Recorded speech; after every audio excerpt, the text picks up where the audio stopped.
What's up, guys? It's your boy Elijah, aka Eli, and we are back with another video. Okay? Spooky, scary Sunday is here. Okay, guys? So, it's here. Let's start the video.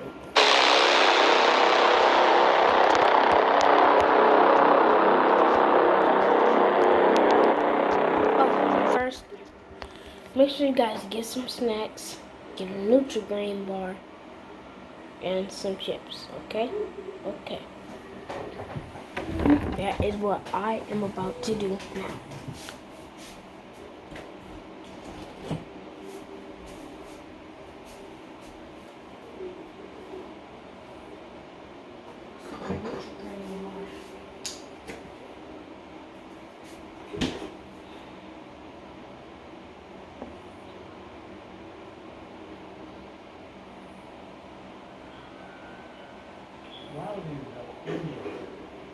Right. Didn't she hear something in there? No, she just see the lights on. That's what that's what they got in.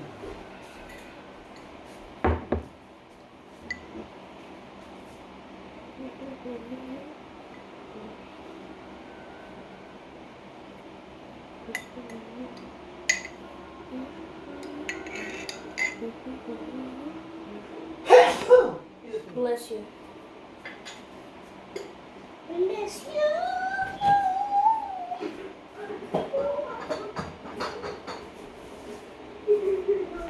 Back.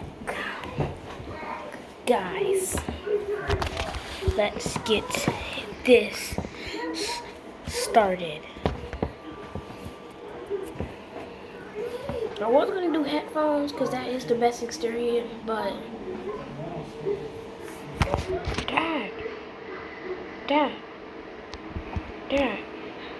Dad. Never mind, guys. Okay, let's start.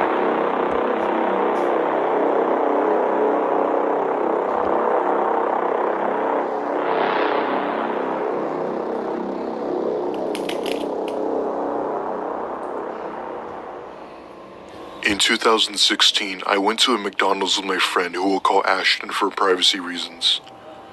On this night, we had just seen a movie with his girlfriend, and after the movie, we all got hungry, so we decided to hit up our local McDonald's to go grab a bite. It was nearing midnight, so there were barely any cars out at this time. We went to the McDonald's, ordered our food, and sat down at a table. Ashton and his girlfriend were sitting down facing me, and I was facing them. As we were eating, I see a middle-aged man sitting about 2 tables across from us with a little boy that looked to be about 7 or 8. The thing I remember most vividly about the boy was the extremely empty, pale look on his face. On top of that, he wasn't even eating. He kind of just sat there watching what I assumed to be his dad. At one point, the guy gets up and grabs the boy's hand, and eventually they come to us. The man starts to ask Ashton if he had any spare cash on him. While he was talking to Ashton, the boy looks at me and stares at me with eyes open wide as possible. I'll admit, it was a bit creepy, but what he said next made me want to puke. "That's not my dad. I've been kidnapped. Please help me." My blood turned to ice as I heard him say that. The man then looked at the boy and then at me. And with that, they left out the McDonald's, as I knew that he caught on to my suspicion. Ashton and his girlfriend seemed to catch on as well, and I immediately dialed 911. I explained everything to the operator and gave her a description of the man and the boy. They came, but nothing ever became of it. A few weeks later, I was watching the news, and there was a missing child report that came on. When I saw who the missing child was, I nearly screamed. It was the same kid at the McDonald's. They unfortunately found his body by a canal not far from my house, and at that point, I knew that the man had something to do with this. Apparently, he had been missing for well over 6 months, and police have been searching for him ever since the day he'd gone missing. They aren't sure as to how he died, but the news said that he had died due to dehydration, which I found very false. Ever since that day, I feel so helpless and heartbroken for that boy. There are truly some messed up people in this world that do horrible things. I hope you could use my story to create awareness as to how these things happen all too often, and how you could take action to help make the world a better place.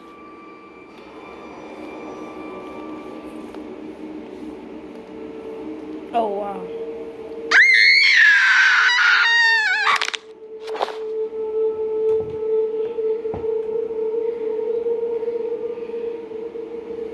This one was sent to us by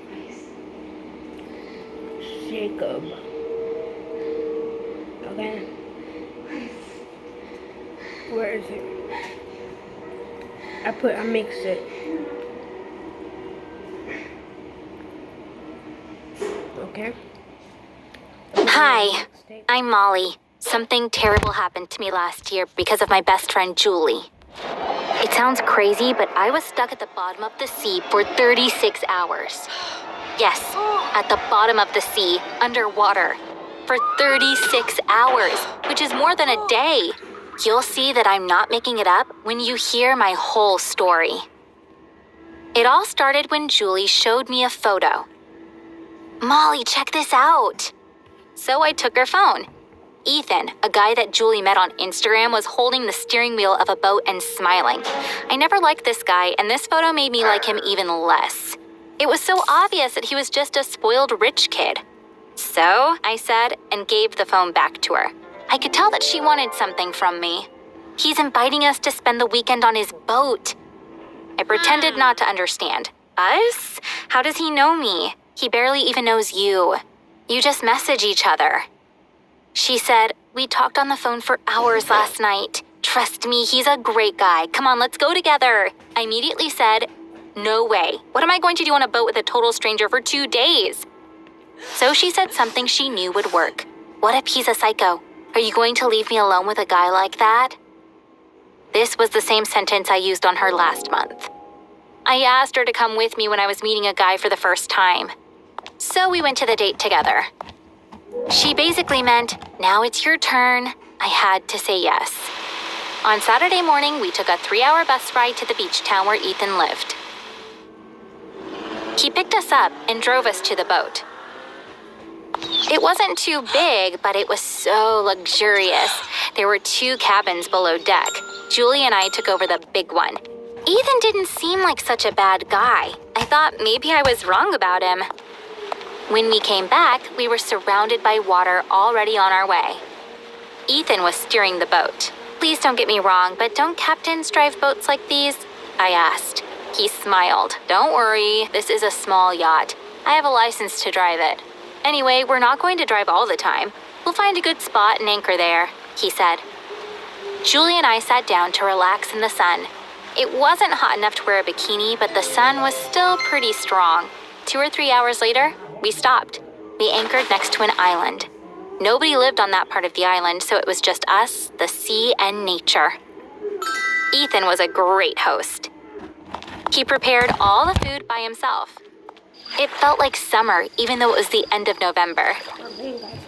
Julie didn't drink much, but Ethan and I got so drunk we could barely speak. He stood up. Your captain's about to pass out. I need to go to bed. The boat needs me tomorrow, he said, and wobbled his way to his cabin. After a while, we went back to our cabin as well. I was a little dizzy and got frustrated with myself for having drunk so much. I remember my head touching the pillow and I dozed off immediately. The sea was so calm when we went to bed. I don't know when the weather worsened and a huge storm began, but when I woke up, the yacht was rocking a lot. I looked for Julie, but she wasn't in her bed. At first I thought I was dreaming, but of course I was not. I heard a pounding noise from below as if something was hitting the boat. With each hit, the boat would rise up and then quickly fall down. I knew it wasn't a good idea to go upstairs in such weather, but I had to find Julie. I tried to stand up, but it was impossible to stand on my feet. Just then, the boat swung hard. I tried to hold on to something, but I couldn't. I hit my back against the wall and screamed in pain. It hurt so much that I was sure I had broken something. The pain stopped after a while. I checked my arms, legs, and ribs. Nothing hurt, and I was relieved that nothing was broken. I suddenly realized the real danger. I was in a boat. There was a terrible storm outside, and boats tended to sink during storms. What was I supposed to do? Was I supposed to stay down here or try to go upstairs? I was thinking that the right thing to do was to go outside when the boat started to rock even more. It felt like the boat started moving. Had Ethan taken control of the boat? Were we going somewhere safe?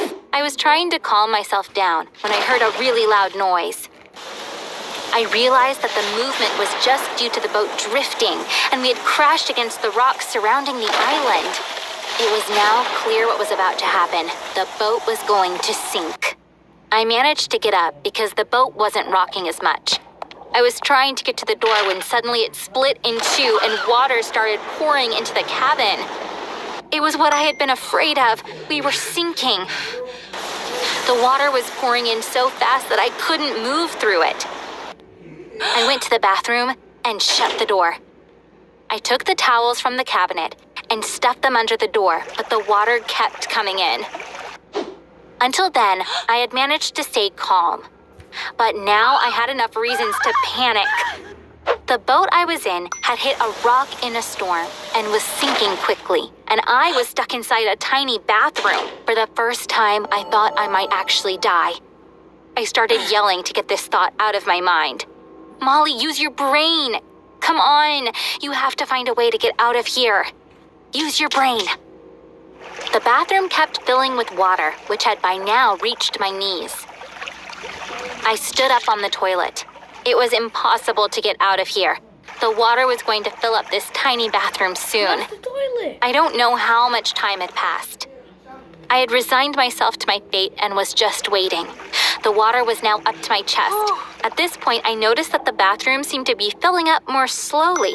Was it a good idea to try to open the door, or was I supposed to wait until help came?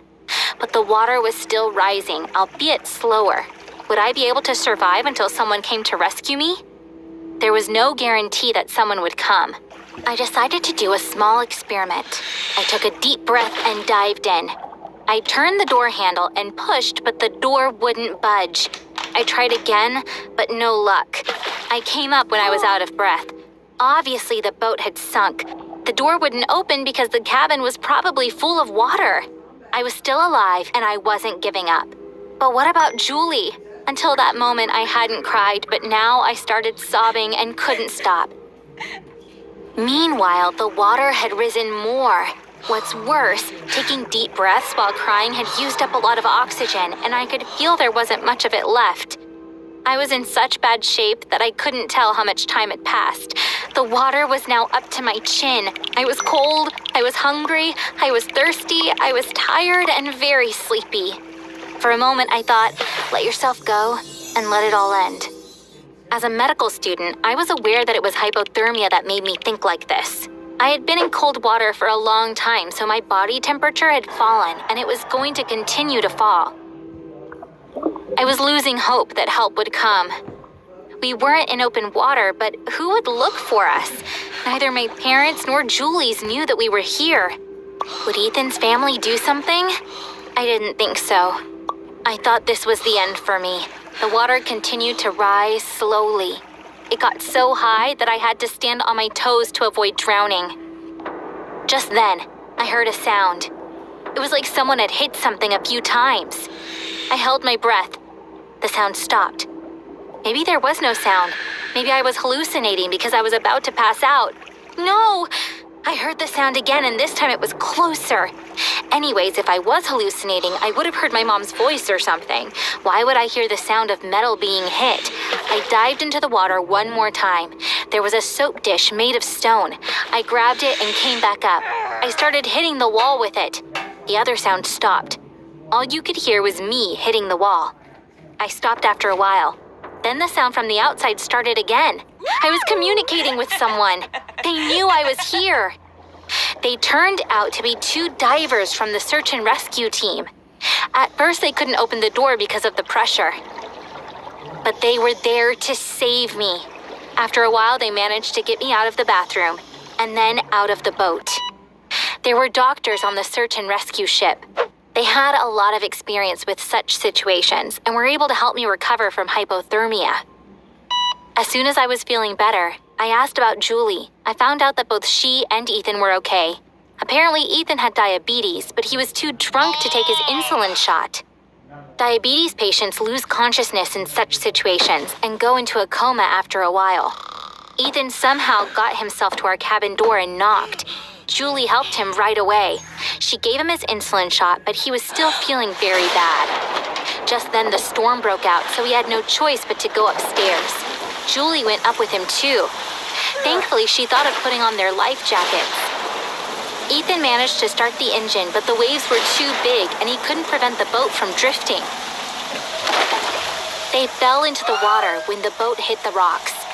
Julie never left Ethan's side. The waves washed both of them onto the beach. Ethan had lost consciousness, so Julie couldn't leave him. The next day, a group of hikers accidentally came across them. They are both doing well now.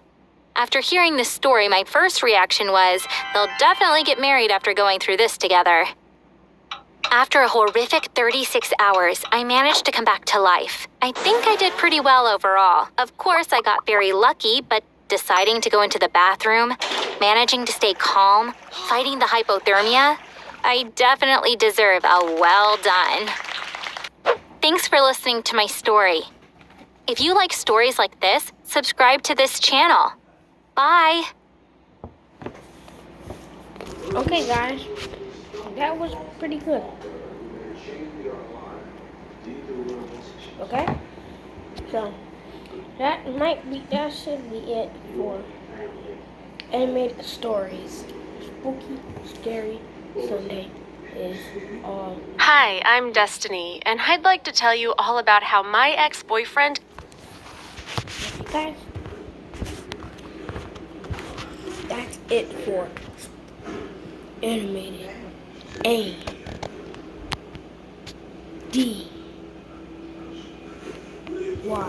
animated days.